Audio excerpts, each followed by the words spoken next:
Ya, Sobat Bipos, kembali lagi kita bersama Profesor Udiansah, peraih penghargaan aksi nyata bela negara. Jadi bersama Bapak Udiansah kita akan lanjutkan perbincangan yang menarik ini. Pemirsa Sobat Bipos bisa menyampaikan pertanyaan atau apa lewat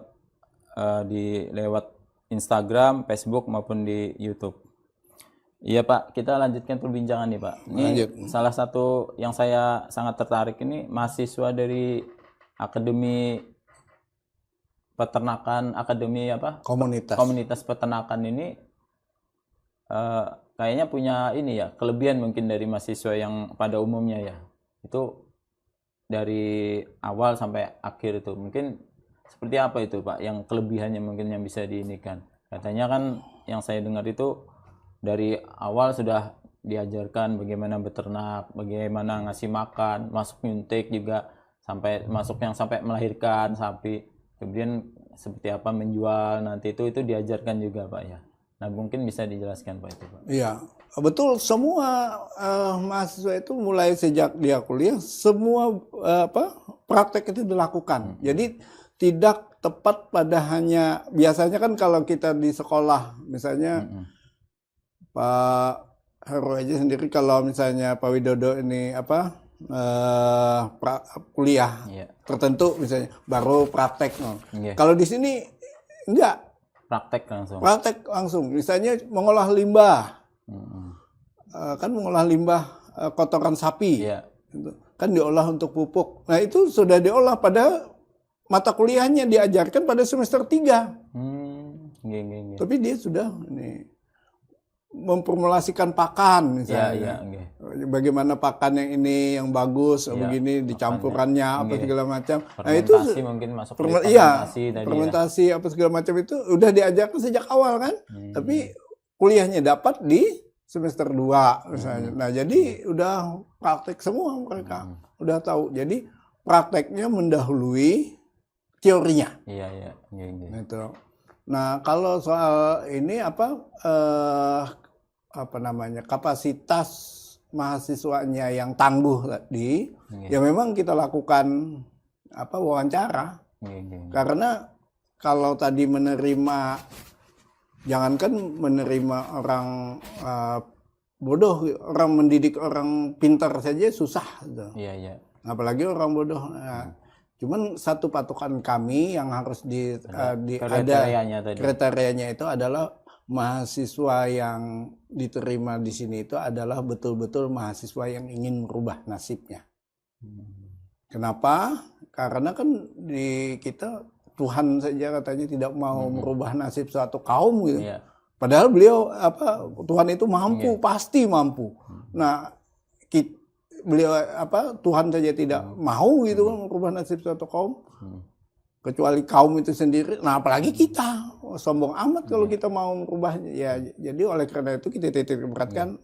Nah ketika mau merubah nasibnya, ya tentu saja mereka harus tahu namanya, memahami kerja keras, disiplin, kejujuran itu. Jadi karakter itu yang kami tumbuhkan, dibentuk di sini.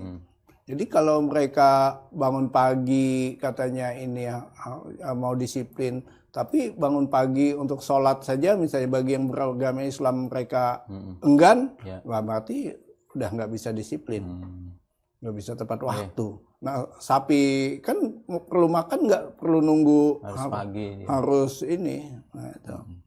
Terus gitu.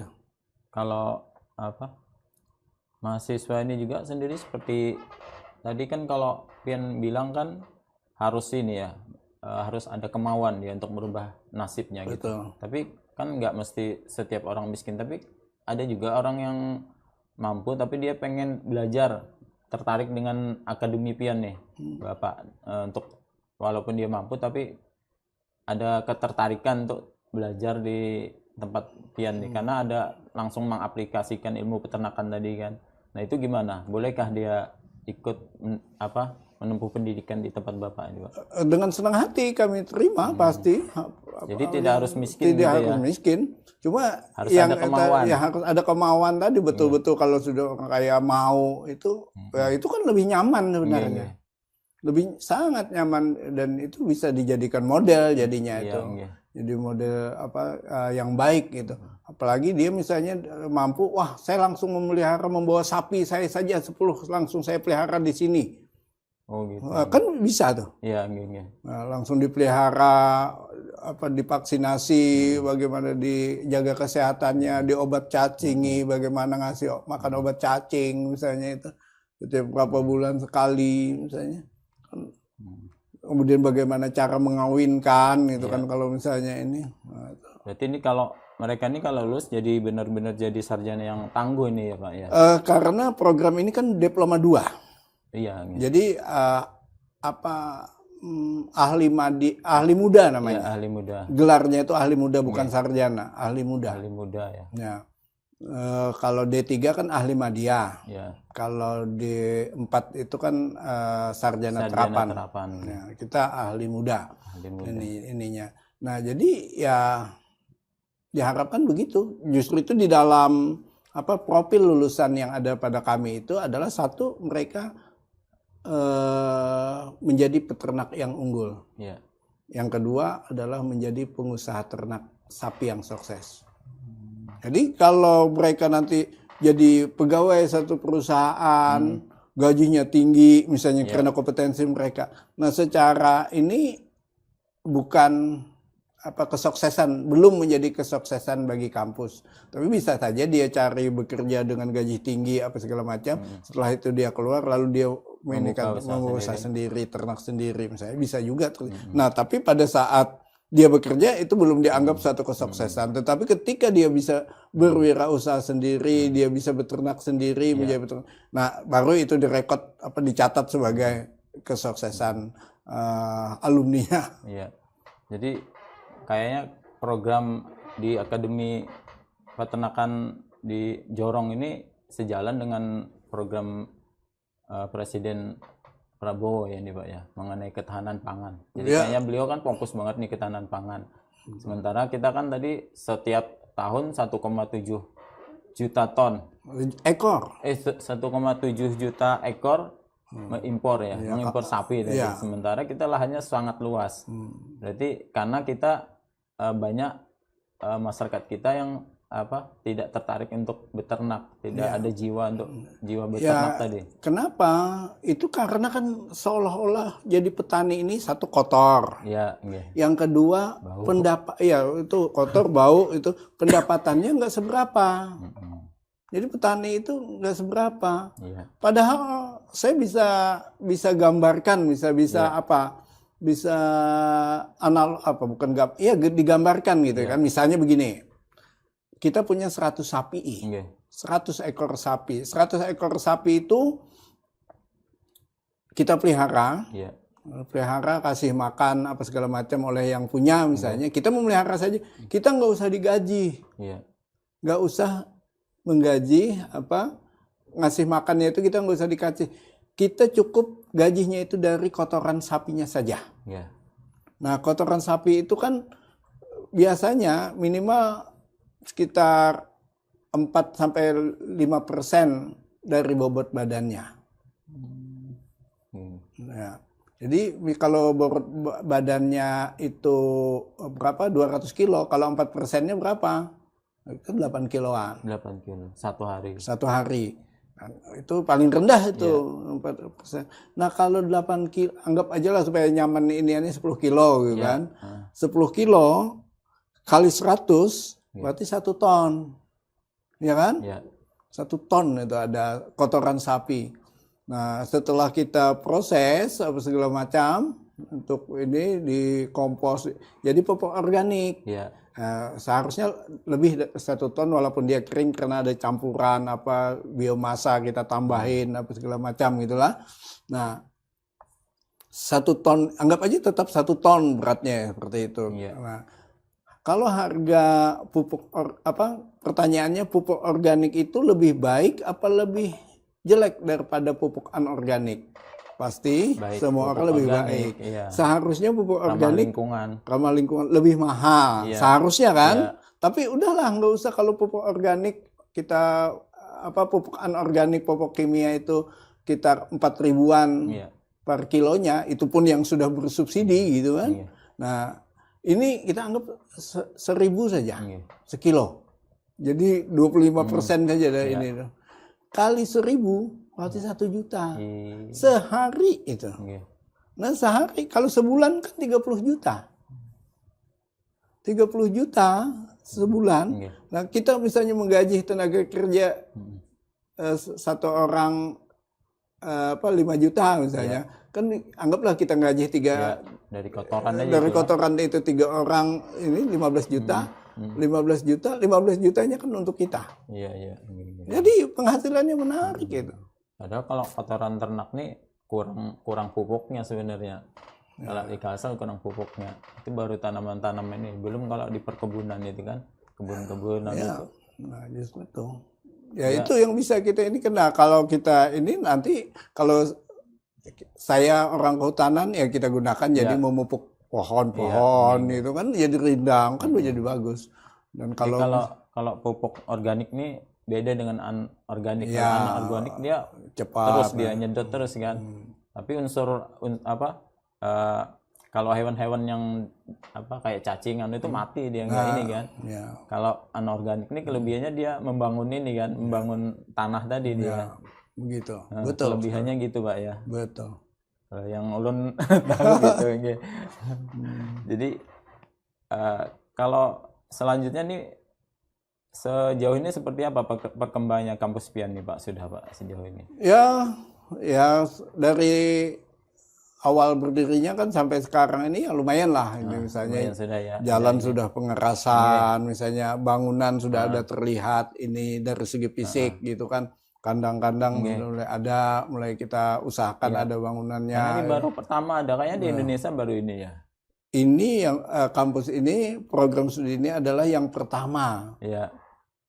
dan satu-satunya sekarang. Tapi ini kan baru peternakan sapi ya. Baru Kedepannya gimana nih? Apakah Wah, mungkin ayam atau gimana gitu juga? Kedepannya pasti saya ingin kalau ini sukses dulu saja. Nanti rencananya ada kita memelihara budidaya kambing misalnya. Iya, kambing Bahkan kalau perlu nanti ada program studi rumah makan jalanan gitu. Kan banyak sampai ke situ ya. pemikiran saya lagi. Ada rumah budidaya nila misalnya. Jadi kalau perikanan kan luas. Nah, kita nila atau kerapu misalnya. Apalagi kampusnya di pinggir dekat pantai gitu. Kita bisa memelihara itu. Berapa sih luasnya Pak lahan kita Pak kampus kita saat ini Pak? Yang saya hibahkan, kami hibahkan untuk kampus ini 1 hektar. 1 hektar ya. Ya. Tetapi kami juga sudah bekerja sama dengan perusahaan, saya sebut saja supaya ini PT Citra Kebun Asri itu kami kerjasama perusahaan menyediakan lahannya untuk tempat penggembalaan sapi kami itu seluas 1.000 hektar. Luar biasa itu. Malah justru dia dapat untung di situ. Iya. Karena kotoran sapinya tadi kan memperbaiki struktur tanah kan. Itu satu. Yang kedua, rumput-rumputnya dimakan oleh sapi gitu. Jadi ini yang ketiga ya mungkin karena ada sapi, ada mahasiswa di situ ya risiko kehilangan mungkin berkurang gitu kan.